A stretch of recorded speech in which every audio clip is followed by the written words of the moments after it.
In this guide, I'll show you how to use private voice chat in Discord on PS5. So the first thing you want to do is press the PlayStation button on your controller and select Game Base at the bottom. Then you want to scroll down on the left sidebar until you see Discord, and you're going to have to link your Discord account first to use voice chat. So when you do this, it's going to pull up a QR code when you select a link, and if you accept and continue.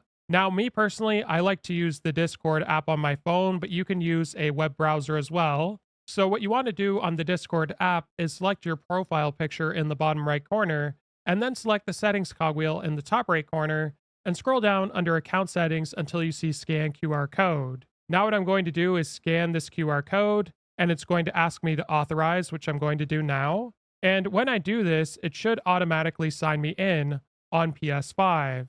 So I'm going to go to close now. And if you have a look, I can now see all of my servers here, which I can join to. And if you take a look, you'll see direct voice chats. So I'm going to select that now. And this is where you'll see all of your friends on Discord. And to start a private voice chat, press square on your controller. Now, once you're in the private voice chat, you can adjust the audio balance between your game and the chat, as well as mute the other person. And if you go to the three dots, you can go to the voice chat settings, where you can adjust everything similar to Party Chat on PS5. If this guide was helpful, like and subscribe, and we'll see you in the next one.